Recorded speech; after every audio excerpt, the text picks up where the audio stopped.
لەبارەی پرۆژه یاسای پەروەردە و فێرکردن کە پەرلەمانی کوردستان بەدەنجی 67 پەرلەمانتار پەسەندی کرد سەبارەت بە گرنگی ئەم پرۆژه یاسایە دەدوێین لەگەڵ بەڕێز گوڵستان باقی ئەندامی لێژنەی پەروەردە و خوێندنی باڵا. گوڵستان خان بەخێر بیت. گرنگی ئەم پرۆژه یاسایە چیە؟ پەرلەمانی کوردستان دەڵێت یەکێکە لە پرۆژه یاسایە هەرە گرنگەکان لە کابینی نوێیەم. بله دەمی هەوا باش بیتن باشتر بخۆ پرۆژه پەروەردە پرۆژەیەکی زۆر گرنگە وەکو حکوومەتی هەرێمی کوردستانی وەکو ما وەکو پەرلەمانی کوردستانی ما ویا ئیسرارێ بکەین کو دوێ کابینەدا یعنی دوێ خۆڵێدا خۆڵا پێنجەیە پەرلەمانی کوردستانی پرۆژه یاسایەکی بۆ پەروەردە دەربگەین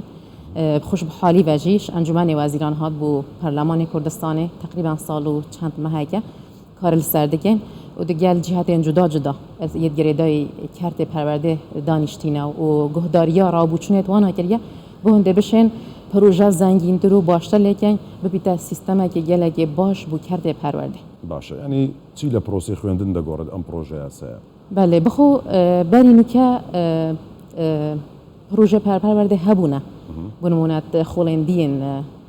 پەرلەمانی کوردستانیدا ساڵ 1992 هەروەستا 2006-2007 هاتە هەموارکردن لێ نەب بە شێوازە بیوەکو تقریبا 183 مادەیە و برگێن جودا بخواوەگرتنە یعنی کوی کارتێ پەروەردە بخواوەگرتە ئەس باوەرم بەری نوکەژی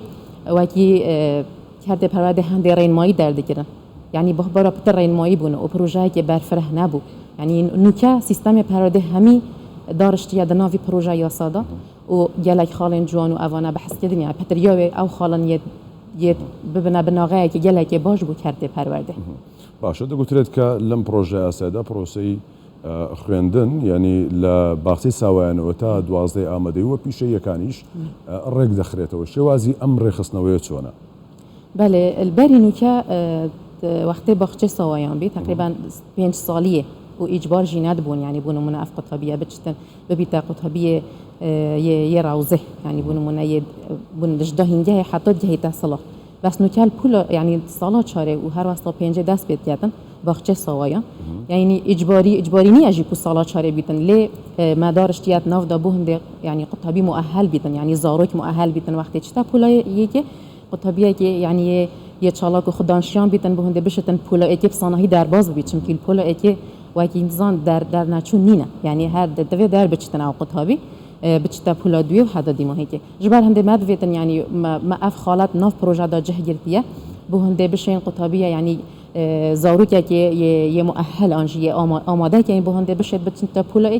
پولا ایکی یعنی خشانت دوی زور بن بو هنده بشید خوا در باز کردن و جب ریکا خیزانی هر واسطه ریکا قطبخانه هر دوکو بشین وی قطبی آماده بکن دال شیطان یه سرکفتی بیتن قناقین دجین خواندن دو هر واسطه پول دجی چون که حتی بیتا 24 سال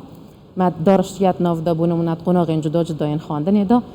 بردامی به در خواندن خوب کل خواندن نه فقطیت ما آرمان جمع اوای قطبی نه فقطیتش خواندنه یعنی هر بردامی سر خواندن خوب کو دیمه که ببیتا ملکی وی ملتی یعنی ببیتا نوعی که خویندوار و پیجهشتی بو ولاتی زور باشه یعنی مرجع دبی باقی سوام بخوینت خطابی برلوی که بچه قناقی لسرتایی یعنی لپولیک بخوینت دبی باقی سوام بخوینت بله بخود بری چند سال داد بیتن یان شانت خزان زور نبونه یان جی همان نویایه ببته باخچه سوایان بونمونه خزان هبونه یوسو من دالکی ببته باخچه سوایان یعنی هبویه کت مال دا هاریکاری گریه حتی شبشته پوله که بس ناف پروژه پرورده دا بود یعنی اگه تمام 4 سال بیت و 5 سال بیتنجی دوی بیشتر باخچه سوایان بس اگه 5 سال بیت از باورم زیادتره اگه 4 سال بیتن یعنی نی دل سر خزان کنه آیا خزان دویتن وی زارو که خوبه بته وان باخچه سوایان یان جینا بس اگر نویس بیبات چونه اگر نفیا ببتن یعنی دویت یعنی هندک اجراءات بهنه کنه لینا اگر نه دبی بیبات بله بس 5 سالیه یعنی مرجع ببتن چون که وان سالا دا پشتی يعني كو جابين خلك وابوي بتر بزانن زاروك يوان بدوي هندك تشت بو بهنا قوتنا يعني ببيتا زاروك كي خدانشا يعني بتر في قوي ببان وبانا يعني جهين واساكو بشن يعني قطبي تبجني افزارو كي خدشانه تو زورت اللي بهن ببنا يعني بون بخجن جلاكين باش هندك شونات بنا يتحكمي جي جلاكيت باش ما يتاي بس هندك شونات بنا ين تایبت جیبو هنده زاروک یوان یعنی ببیده زاروک که خودانشان دمشته پولا ایکی یعنی صناعی در بازو بیدن با قناق اندیفت ئەی سەبارەت بە قۆناغەکانی دیکە چی ینی ئەوە سەبارەت لە باخچەی ساوایان بوو تاوەکو دوازدەی ئامادەی یاخود پیشەیەکان ئەمان چۆن ڕێکخراوەتەوە بەێ ئەو ئێکشوان ینی ئەو پێشنیارەماوە گولیچنا پەروەردەی بوو هەروەستات ناو پرۆژە یاساش یا جهگیردی بوو و ینی ئەگەر خێزانێکی ناوێتن زۆرکن چونکە هەنە هەندێک جۆرە خێزان هەیە بیت بەر مەعیشەتێخوا ژیانەخوا نەشایەوە و پێت وی زۆروکیخوا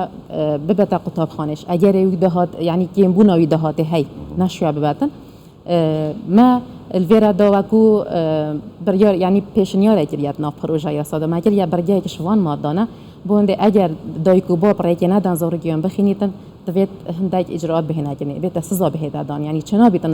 دايكو باب زورگي خو وقت نشاندني صباحي بيت زورگي كنا خوين دوار يعني ما افاجد ناف بروجا داج يعني سزاي بخيوكر ياخذ دايكو باوچي بله دايكو بخيوكر بله ام بيجين دايكو بابا چنا بيتن يعني او وقت تنشاندني اگر چند ريگر هبي چونكي حكومت هرم كردستان گلك يعني ريخواش كرين كريا بو هندي اوزورجا بخينيت نابيتن اوزورجا ينا خوين دوار بيتن جبر في چنده او ماجه كديا نخ بروجا كواتن بروجا سا بهموش ويك لخدمتي او دا كان خوين دواري نابت هبيت باجباري دبي بخويندريت بله بگومان جبر هندي يعني بو ما زوزرا گرن بي بروجا كي بفيران يي اماده كي بيت سيستما كي گلك باش بنغه كي باش انجي جيرخانه كا گلك باش بو كرت پرورده ام بشه نوعی که دهاتی یه خدانشیان خویندوار هوشیارتر چون که ما یعنی حتی که ما ام بجین هوشیارتر یعنی جبو هنده بشه تنصبحی گریدای نشتیمانی خوابید گریدای نتها خوبیتن بو هنده بشه ببیت دهنه را ببیت خدانشیانک خدمت آوی ولاتی بکرد وکی چه ولاتی و خدمت آوی بکرد اوج واسط شدن خدمت پیشکشی ولاتی خوب بکرد برایس گلستان باقی اندامی لجنه پرورده خویندنی بالا سپاس با تو مندومان کردید سپاس